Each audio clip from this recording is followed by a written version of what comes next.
Welcome to UnCeiling You, the podcast that empowers ambitious women to take radical responsibility and break through barriers. I'm Dr. Natalie Luke, your host. Before we dive in, take a moment to download this episode so you can listen anytime, anywhere. If you love what you hear, please share it with your friends or social media network. Your support helps us grow. For those of you ready to take your ambition even further, consider joining our membership community. Imagine what you could achieve with the right tools and network. Our membership unlocks early episodes, practical workshops, and direct connections with inspiring leaders. Head to the show notes to join, download, or share. Now, let's get started with unsealing your potential and watch the ripple effect unfold. Here's a story that might hit close to home. A hiring manager was filling two marketing roles. A man and a woman were both chosen. The woman had more talent, but the man negotiated for more money. He got the higher salary because he asked. She didn't even ask for more. Sound familiar? This isn't just about one job. It's about a pattern, and it's costing women everywhere. Check one. In this episode of Unsealing You, we're joined by Paula Swain, founder of the Financial Center for Women. With over 20 years of experience, Paula is on a mission to help women take control of their financial futures, especially during life's most challenging transitions, like divorce, widowhood, or preparing for retirement. Check one, check two, check. Paula's insights will change how you think about money, from negotiation to long-term planning. She'll also reveal how small, powerful actions can create massive change, helping you gain confidence, clarity, and control over your finances. And trust me, you'll want to stick around for her advice on building a support system and thriving through transitions. Don't miss this chance to transform your financial journey with the expert guidance of Paula Swain. Listen now. Your future self will thank you. Paula, I'm so happy to have you here. How can financial planning play a role in helping women feel more confident and prepared for the transitions, especially when facing uncertainty in their careers? Thanks for having me. So financial planning, you have to look at it as like your roadmap to where you want to be. So if you think about if you're going on a trip and you have the map all scheduled out where you're going to stop, what you're going to see, what's going to happen along the way, you feel a little bit more secure going on that trip because you have a plan. When you have a financial plan, it's kind of that same roadmap, except this is for your finances. So when you work with a financial planner, you kind of look at where you're at today and where you want to be, and then how you're going to get there. And so if you're juggling between children's and promotions and transitions of any sort, at least you have the start of a plan that can help you navigate those decisions if you need to make changes along the way. That's great. And I think that, especially if someone like Sarah is interviewing and going for a promotion, knowing what that plan is, she knows what kind of questions to argue for herself. Correct. She knows what she's looking for. So like whenever someone says that they're looking to change anything in their life, I always say to them, okay, what is it that you want to accomplish? And let's say it is a promotion and you're living on X. And in order to achieve your goals, you need Y. So what is that Y? So now you're going in for a promotion and you say, Sarah says to her human resources, who's ever interviewing, I need to have this, because she knows what that income level is that she needs to achieve those goals that she's trying to accomplish. If she goes in blindly, how is she going to know if she's going to be able to achieve those goals or not? Right. And that promotion should be like a win-win, win for her and win for the organization. She needs to know what it's going to take for her to win to achieve her dreams. Always ask for more. Even though you know what it is that you want, always ask for more. Because you It's never kind of know. interesting. Yeah, you never know. It was kind of interesting. I was one of the places that I worked. They this leader was telling me that she was hiring for two different marketing positions. Both of these people were starting at the same place, and so she ultimately ended up awarding one position to a woman, one position to a man. And the interesting thing is she really thought the woman was what much more talented, and the woman didn't ask for more dollars, but the guy did. And guess what? He got it. And she wasn't able to really do anything for the girl because she never asked. I thought that was interesting. It is interesting. You would think, I don't know, that just seems kind of backwards to me. Like you would take the guy who asked for more Well, than the she girl who had was two qualified. positions, so she hired both people, She did. but the guy Okay. came in at a higher rate because he asked for more. Yeah. It's funny. I was golfing this weekend and it was freezing cold here in Michigan, and it was raining. And I said to this guy I was golfing with, I'm like, hey, that's a great jacket. When you're done, can I have it? And all my friends started laughing at me. They're like, Paula, what are you doing? And I'm like, you never know.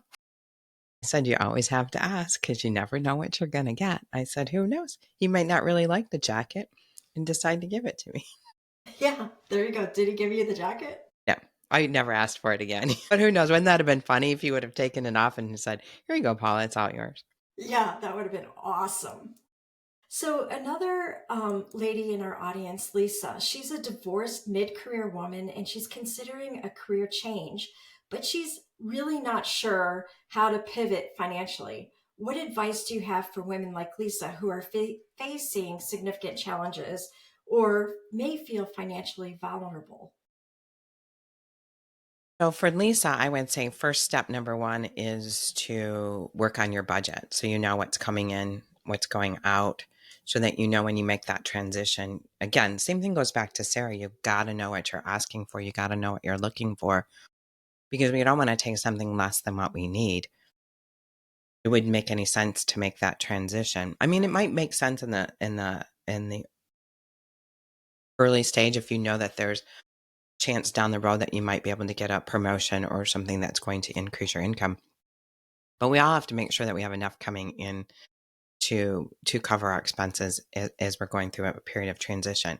And also, I would say is make sure that you have 3 to 6 months of emergency money put aside so that if you did make that transition, it wasn't giving you what you needed income wise, but you knew in 6 months that you were going to be able to make that back. At least you know you have some money to be able to pull from, which will then give you that peace of mind going forward when you make any type of Right. change. That sounds great. Thank you for that. You're welcome. So what are some of the things that you see that like that the divorced woman or the person that's going for that transition, what kind of mistakes do they make and how do you help them navigate those or recover from them? Lots of times, let's go with divorce first. Okay. So, a lot of mistakes I see when people are going through divorce is they don't reach out to someone like myself to go through prior to even asking for the divorce. What is it I'm going to need to get out of this divorce and have, not necessarily always not going to have the same lifestyle I have, but a lifestyle that I can deal with? Hmm. What does that look like? Because I was talking to someone the other day and they're in the process of going through their settlement. Hmm. And I'm like, well, do you need that? Because she's fighting over something. I'm like, do you really need that? Like, is this the thing that you're really going to cause you guys to be butting heads? Is that emotional or is that something that you need? She doesn't know because she never sat down with someone to figure out what it is that she actually needs. You want to do that before you contact the divorce attorney. And also the Interesting. other mistake people make is that all assets are not the same. So what I mean by that is if you have K money or IRA money, and then you have what we call non-qualified money, which is money that's put in after tax. K is before tax. Non-qualified money is after tax. those assets are handled differently. So after tax money, you have 100% access to without Mhm. any tax implications. If you have IRA money, that's all taxable. So which Okay. asset would you prefer to have? So if I'm saying, hey, Sarah, we'll just go back to Sarah. Do you want an asset that you can have access to and there isn't going to be any tax implications if you need to liquidate it? Or do you want access to the asset that you have to pay taxes on when you liquidate? And it's a pretty simple answer. I Yeah. want the other one. But most Yeah. people don't know that. Right. They don't understand the difference. And so they'll make decisions about what asset that they want, not knowing the tax implications of that. So one more thing I'll say about that. Let's say that you were in the divorce settlement and you were receiving, $500,000 and it was that after tax, the non-qualified money, you get that. It's really worth $500,000, right? Mhm. Well, if it's $500,000 in an IRA, it's not worth $500,000. They are not equal Right. because the other one is taxable. So depending on your tax bracket, you're going to lose part of that to the government. So again, you want to know the difference in the types of assets. I'm going to say one more thing too. Sorry. Okay. Go No, I for thought it. it was going to be the last thing I said. Also understanding income. So I have a friend, Mark, who's a mortgage broker who specializes in working with people going through divorce. And not all assets, or not all assets and not all income will help you qualify for a mortgage. And most people don't realize that. So that's another conversation you want to have with someone like Mark to say, hey, if I want this house, the family home, am I going to be able to refinance it? And if I am, what's going to be considered income and what's not going to be considered income? Because even though you receive child support, but they want to see that for 6 months. I see.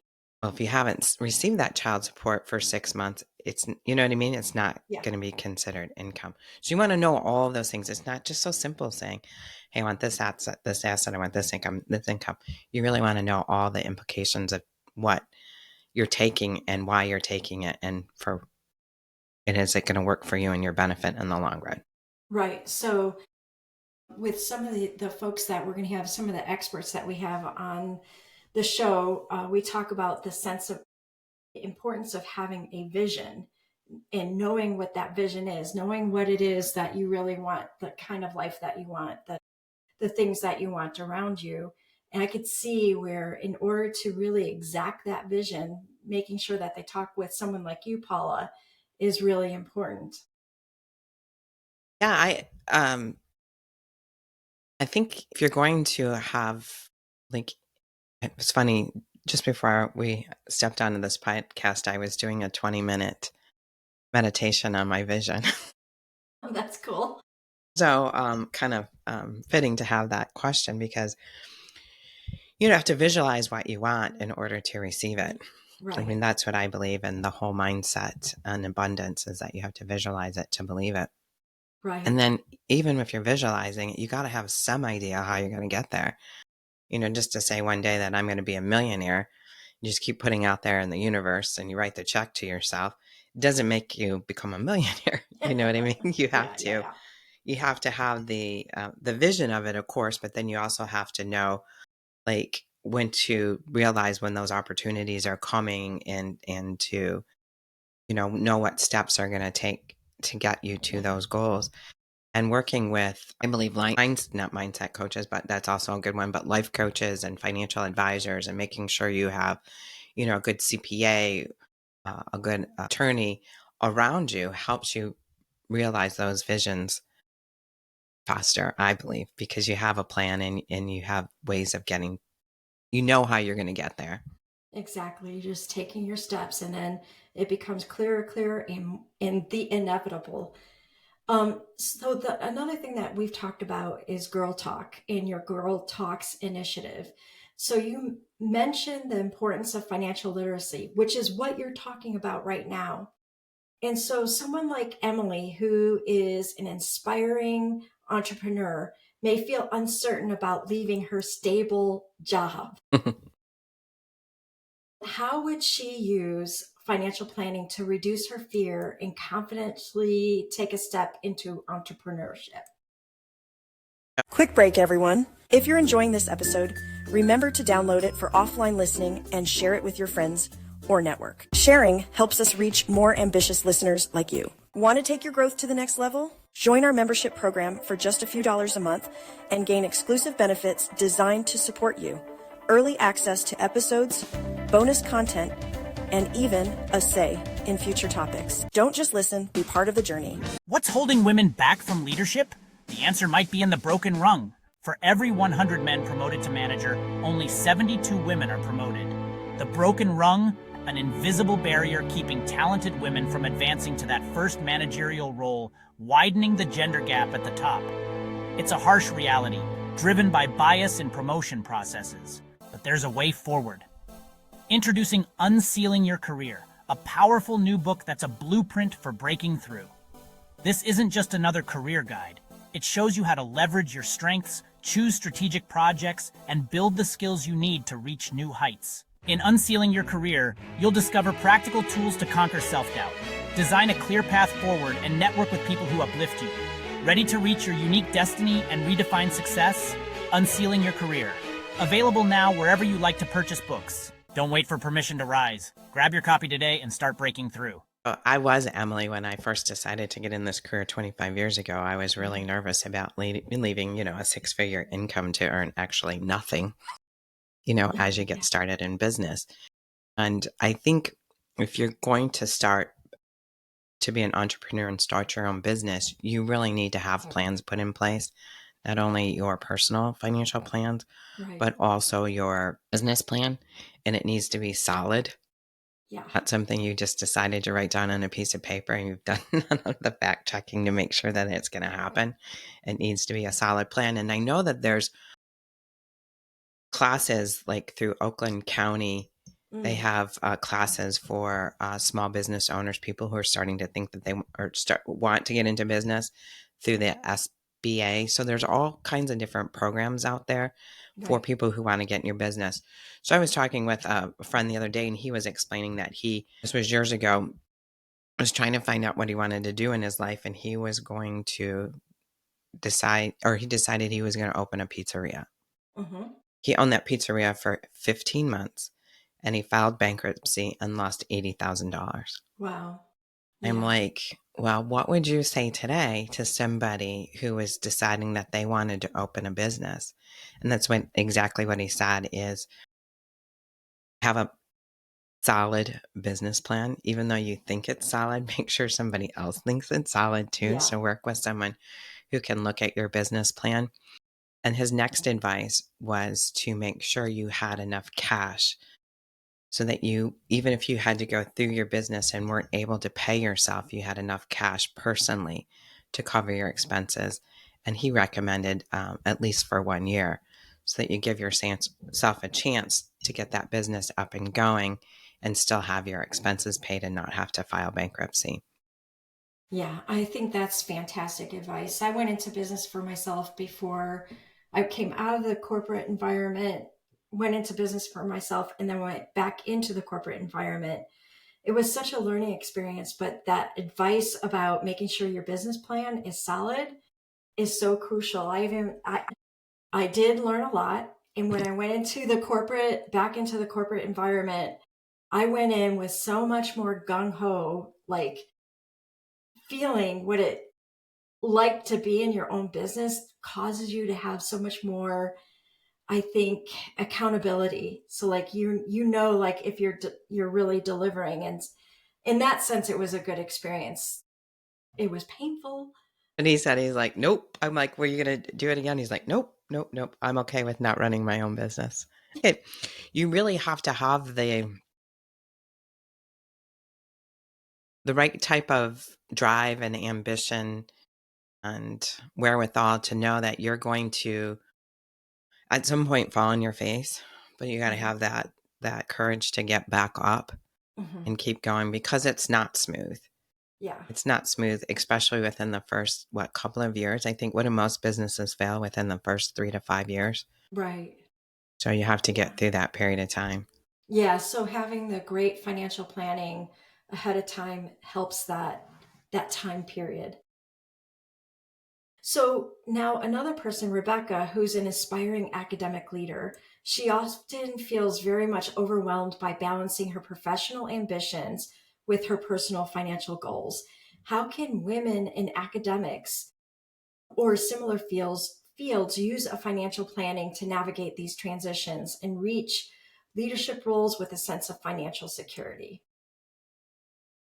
I don't know that it has much to do with what role you're in, as if all women have, I think, that challenge. If it's not through their career, it might be through their children, is trying to manage everything because we spend how many plates during a day Oh my just gosh. as women. So Yeah. I think when you work with a financial planner, it kind of takes away that anxiety and that stress because when we work with you, in the beginning, it's a little tougher because we're asking you a ton of questions and we're, making you work on your budget, which nobody really wants to ever look at their budget, but you Yeah. start to work on your budget and you start to build that confidence from knowing that what's coming in, what's going out, and this savings goal is going to take care of this, and this goal is going to take that.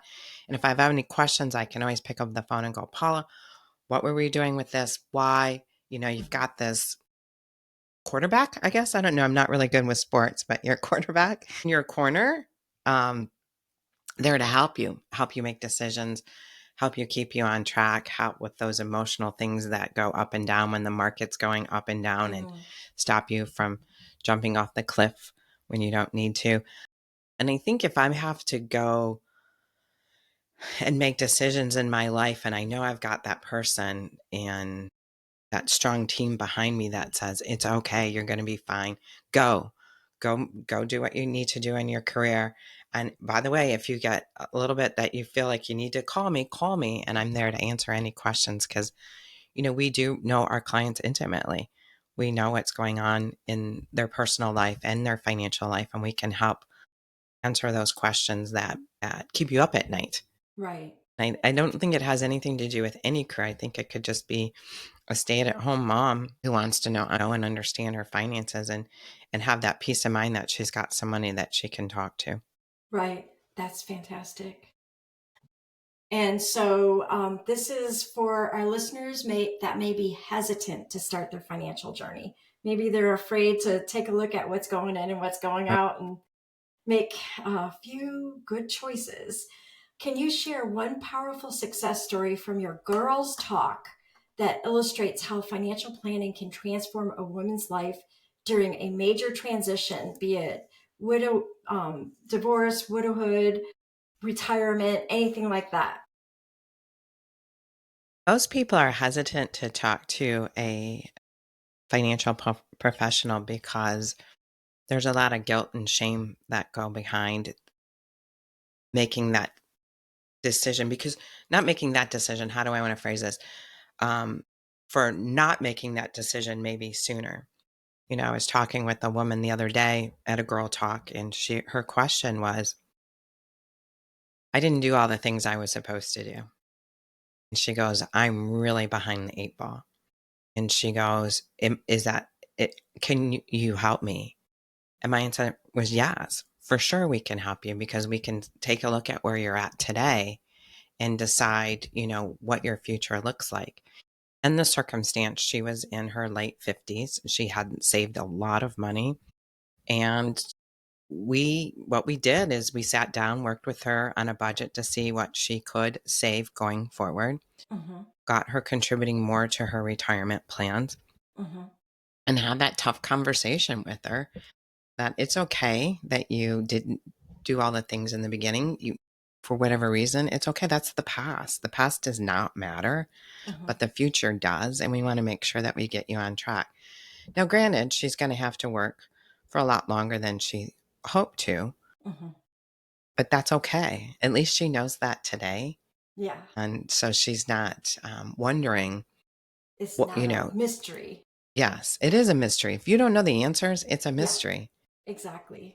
And sometimes, we sit down and we meet with people and they're like, oh, I don't know that I can do this. I'm so afraid. And, I'm so worried that, I can't retire and that I'm going to run out of money. And then we run all the numbers and we're like, listen, if this works out and you live till 95, you're going to die with $1 million. Does that give you enough security? Wow, that's great. You know what I mean? But it's that kind of things, like Yeah.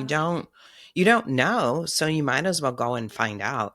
Right. And at least you have a path or that reassurance that you're doing things the right way. But we do see that most of the time people won't reach out to us is because they feel that they haven't done what they're supposed to do and Right. they're embarrassed. But I say, who cares? Nobody cares. I Right. don't care. Yeah. Let's just figure out how we can go forward. Yeah, exactly. And that's the most important thing.